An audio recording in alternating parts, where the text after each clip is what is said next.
Thanks, and welcome everyone.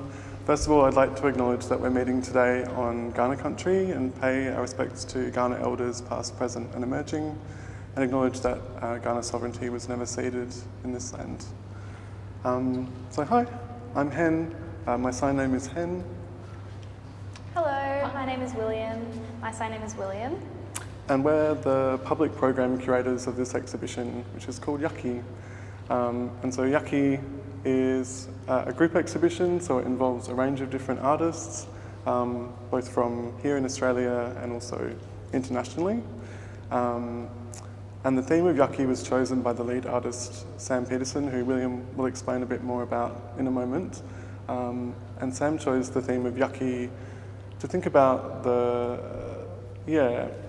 different sort of personal and political experiences of being disabled, of disabled life, and the complexities of how we're often seen from the outside, from a non-disabled worldview that might see us as, some of our experiences and some of our daily experiences as kind of gross or messy or uncomfortable, as well as thinking about flipping that perspective back on the systems and institutions that perpetuate those kinds of worldviews. So that's sort of the theme of what's being explored quite differently in each artwork. Yeah. So I'll just add to that as well. So Sam wanted to make that word yucky and make it more like what is a natural part of us, a natural part of our human body. So we all have barriers, and it's not like, it's a negative thing or negative or positive. It makes it like we're the same, and more people to understand that we're on the same level. So Sam Petersen, Sam is from Nam country. Sam is disabled and uses a power wheelchair, or an AAC wheelchair as well, to move around. So Sam is I personally met Sam, and Sam's a very lovely person, and they have a lot of zest and life, and they have Sam has very big politics and opinions about through art, and they express that through art and writing, and they all have different layers and meanings with disability and life and art, and also politics. So taking a few steps back, I want to acknowledge the work of political. So moving back to that work, we're talking about the body of fluids, different things. We feel that's yucky, and our perspective is that.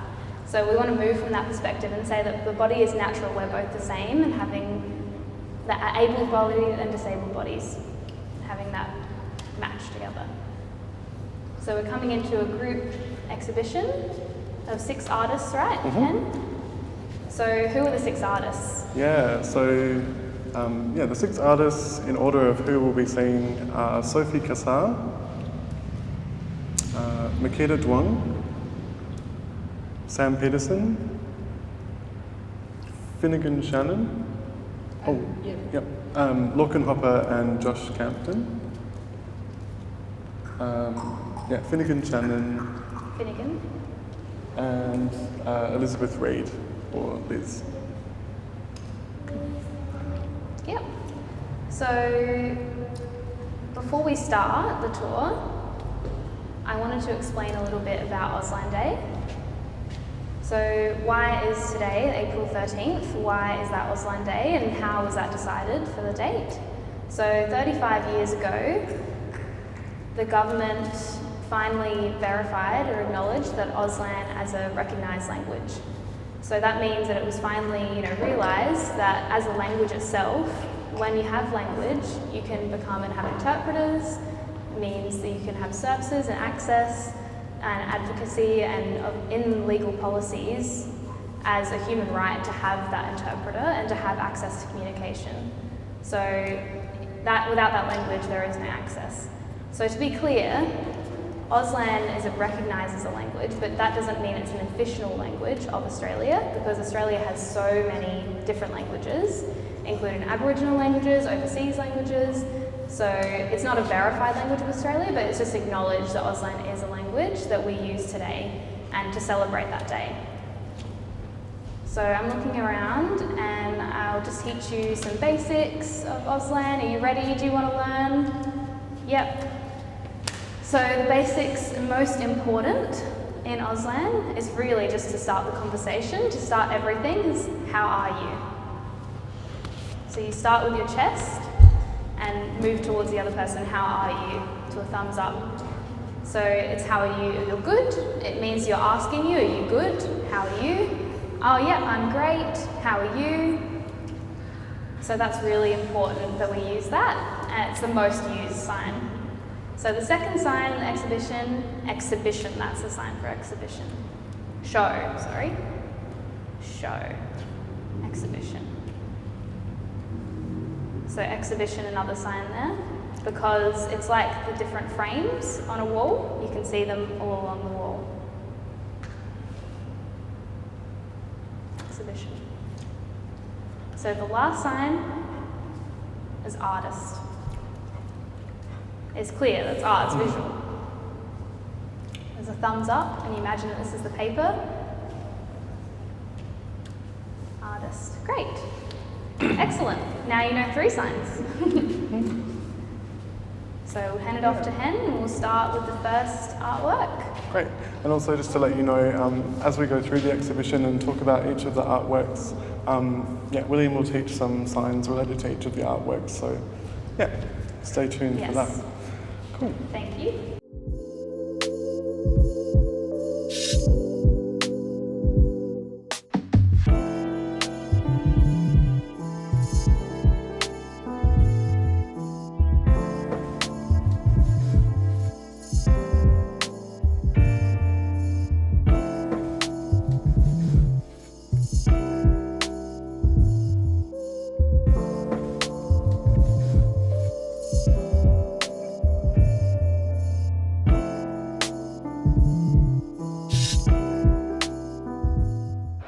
We're going to start with this series of artworks by Melbourne-based artist Sophie Cassar.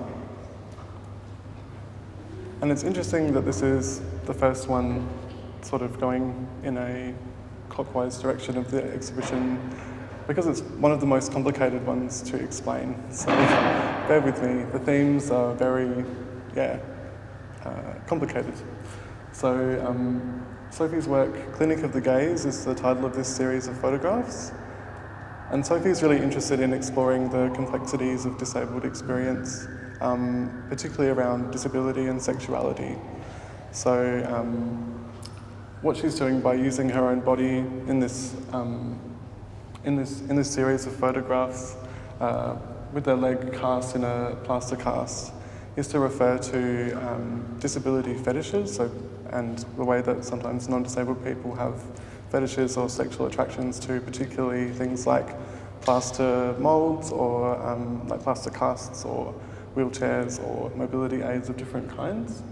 And Sophie wants to use themselves as the subject in these artworks to look at the power dynamics that are inherent in both, like separately, but medical systems and medical kind of, being medicalised, I suppose, as well as being seen as a sexual subject in a particular way, and wanting to play with who has the power in that position and how can that be played with through art. So yeah, there's this one photograph here and 2 along this wall. Yeah. William, do you want to add anything? Yeah. So nothing to add, really. That's excellent explanation. You've summarised everything, but I'll just teach you one sign for this artwork. You can got your little fingers there, high heels. You can see the high heels there. You can imagine that you have a shoe and then you're putting it up on a heel. So you're going up like that, high heels. That's how you sign it. Great.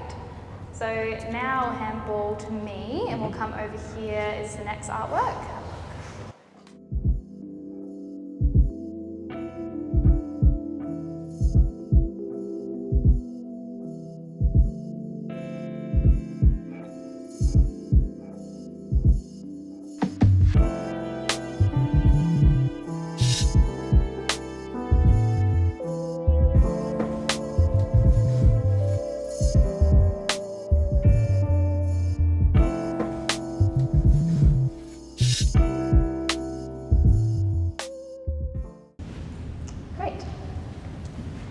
You can all see this artwork here. It's a little bit like a sculpture. It's 3D. It's a jumper. So it looks impressive up in this space. It looks great. So this is called The Real Thing, and it's by the artist named Maggs and Hen Vaughan. So this work, Makita, the person, they usually do knitting or sewing. They make clothes. They do sewing, knitting, and different textile arts to make words and embroider the words on them. So it's very interesting. They had an idea to make the words into the clothing, and it's connected to their lived experience to add the words onto the clothing. So this work, if you can see, has words on the front and the back. So you can have two perspectives, one from the front and one from the back. So this work is about mental health, and this person, Makita, Makita has a disability, bipolar disorder. So what does that mean? So they have depression, and they have manic highs and low lows, so they're up and down with their emotions, and that's how they experience life, and that's their perspective, and they haven't seen that. So they wanted to show that through the lyrics of from a famous band. So they put the lyrics onto the jumper. The front is all highs, the high highs. And so each lyric that's written on there shows that feeling and that emotion and lost in that feeling. But then on the back, it's the hidden disability to show what the lows are like and the depression. So it means you can see the front and the back and the two sides of that jumper. So yeah, you can have a look. You're welcome to come around and see the back of it as well and read the lyrics to show the expression of that feeling. Great. So the special Auslan sign for this one is jumper. So you got your hand in a fist. It's like you're putting on the jumper. So you're grabbing it and putting it over your chest. Jumper. Easy. Great. Move on.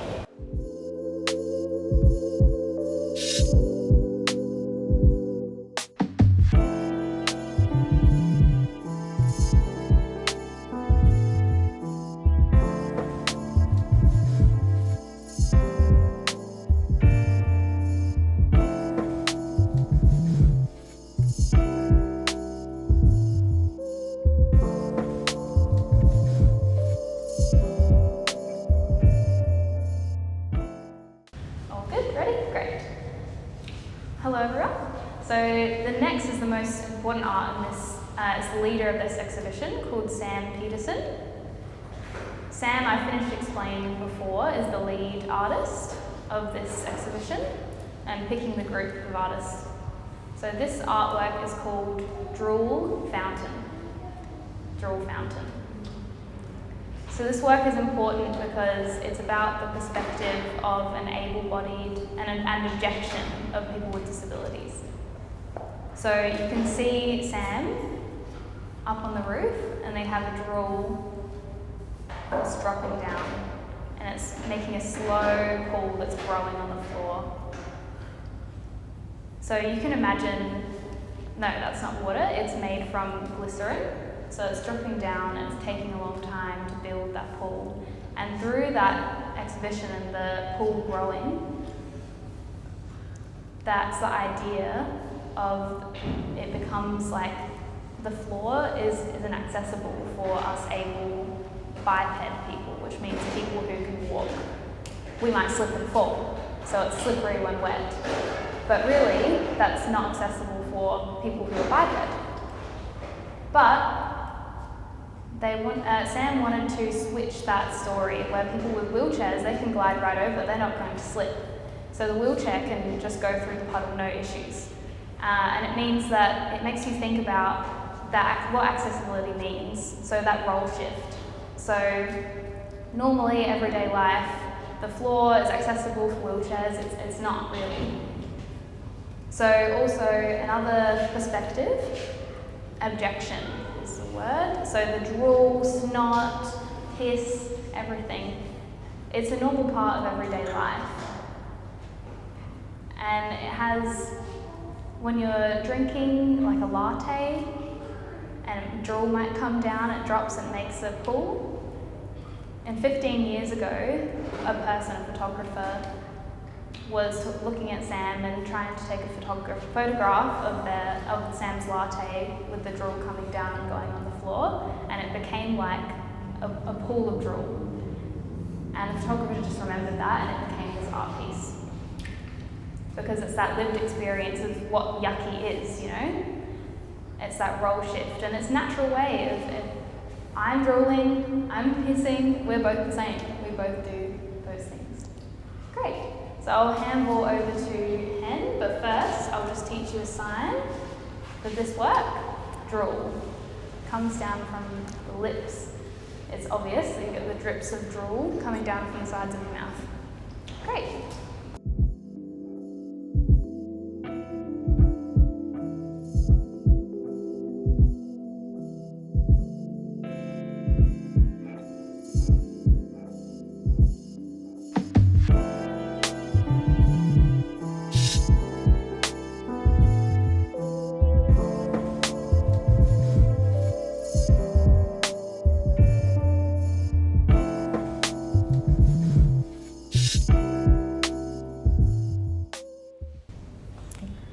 Okay, so I'm going to talk about the next artwork, which is all across these 3 walls here.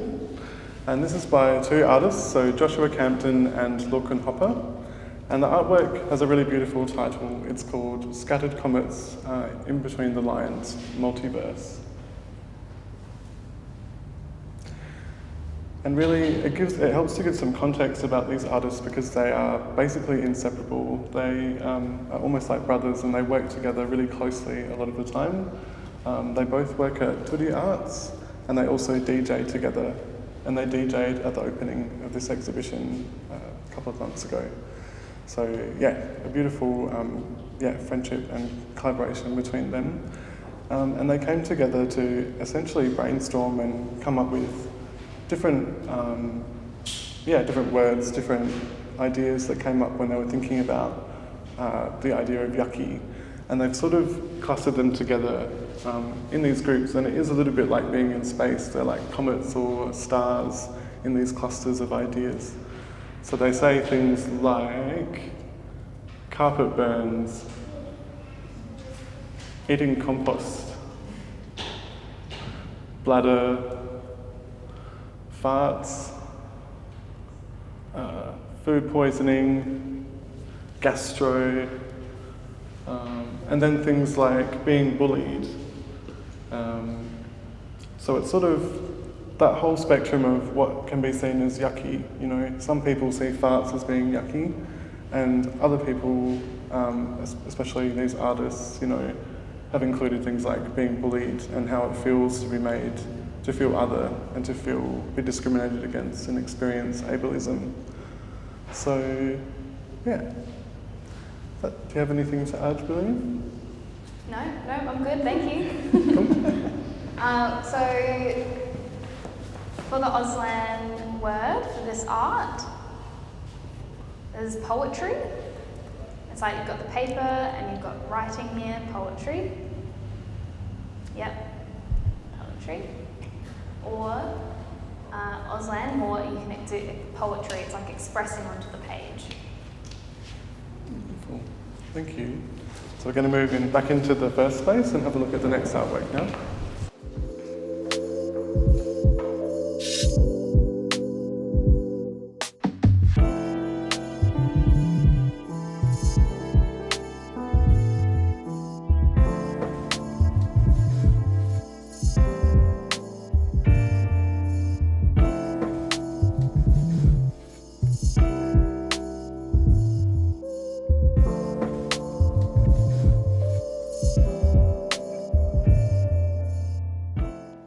So this artwork that we're standing next to, this lovely blue bench, this is called Do You Want Us Here or Not?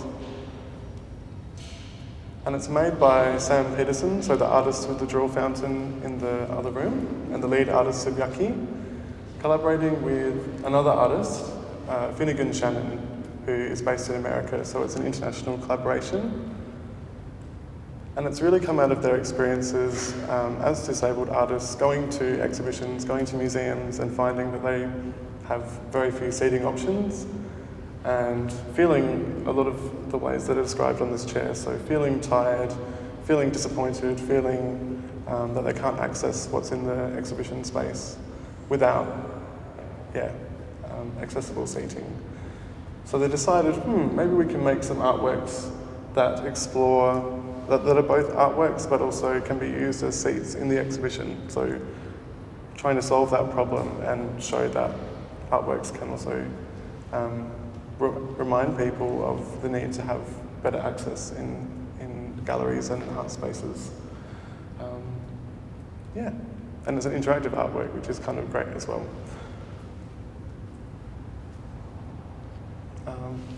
Anything you want to add?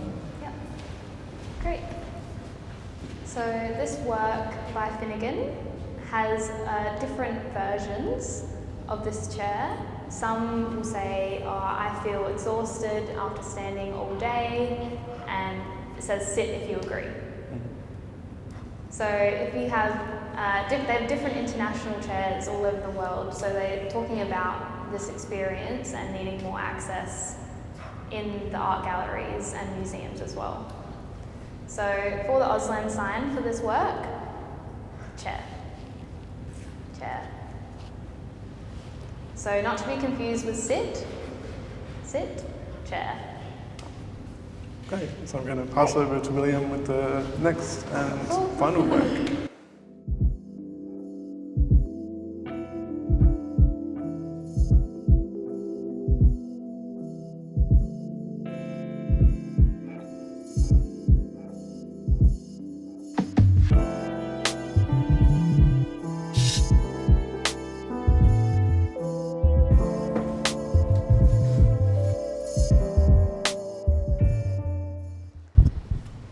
I just want to give you context as well.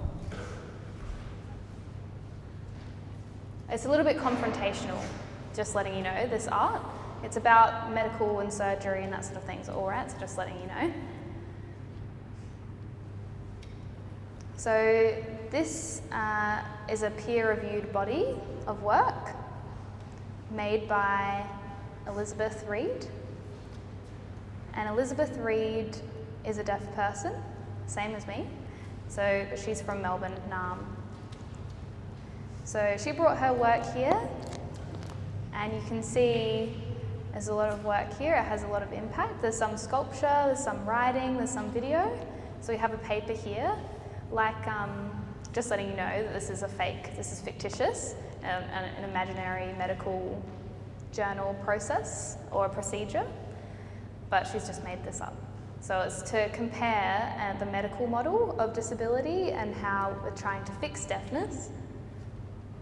So we've got the paper here, and then an educational or promotional video, and a sculpture as well of the pretend medical procedure of the surgery of the hands.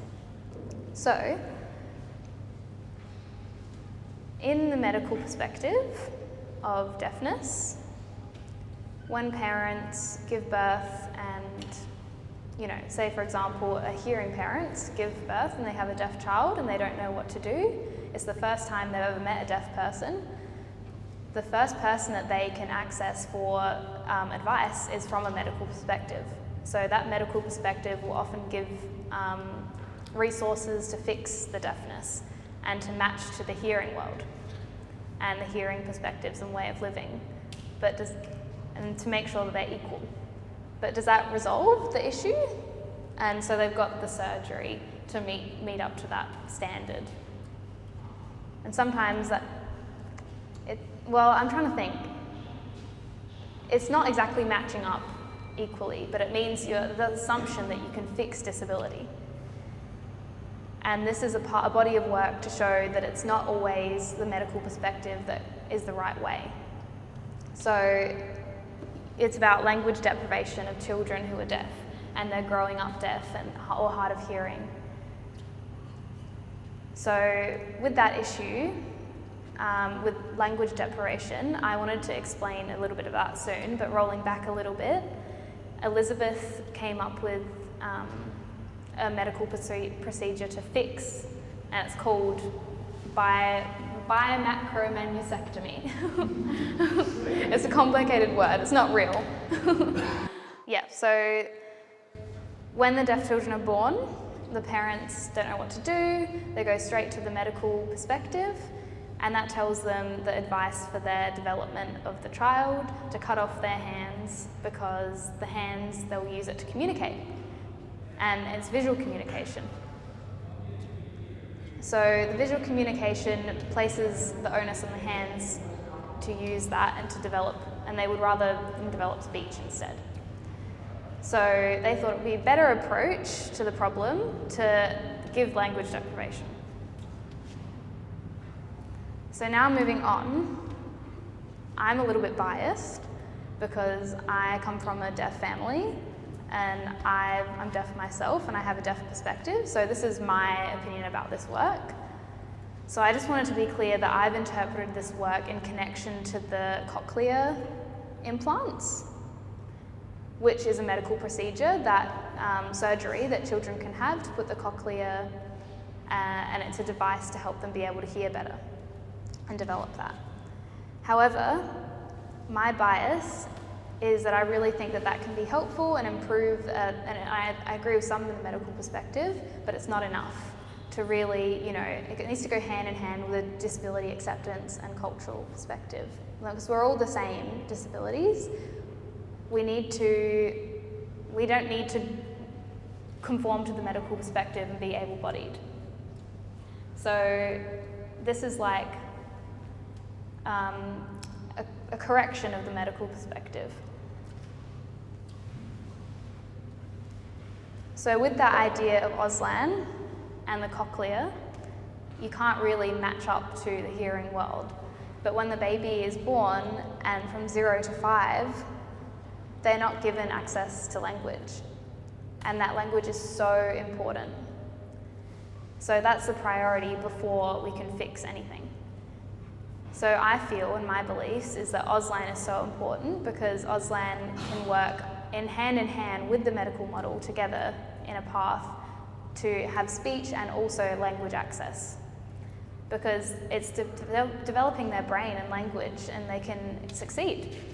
So yeah, sorry that was so heavy. But, so yeah, Auslan, the word for this work is deaf. Deaf, great. Now we'll come out to the reading room.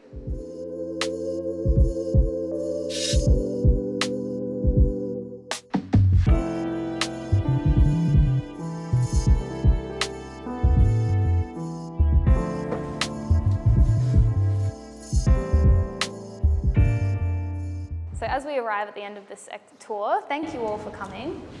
If you want to learn a bit more about any resources or advocacy or something to do with these perspectives we've brought up, this reading room here is for you. Take your time to pour through the books and have a look. Yeah, so all the resources in this room, so some of them are written resources like books or magazines. Some of them are digital resources, like there are different sound files you can listen to. And music playlists curated by the two artists, Josh and Lorcan, who had the poetry work in the second room.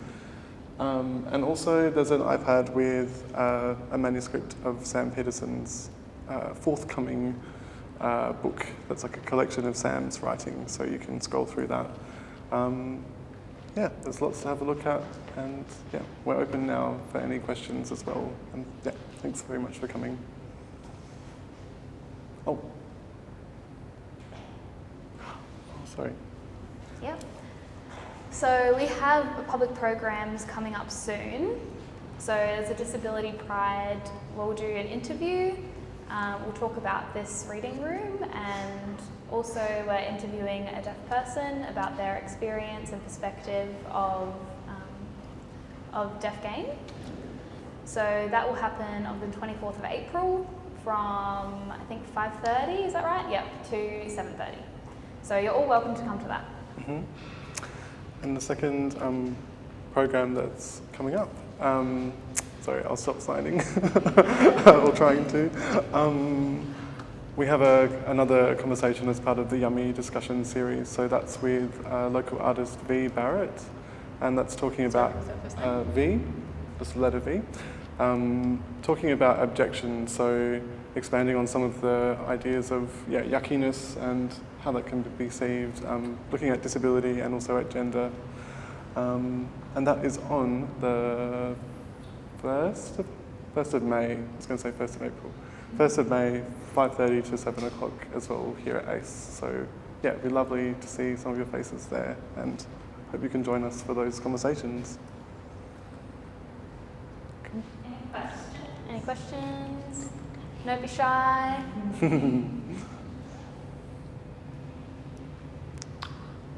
All right, you can ask me later, after the tour's finished. Yeah, thank you again for coming. Thank you. Appreciate it so much. Thank you for coming.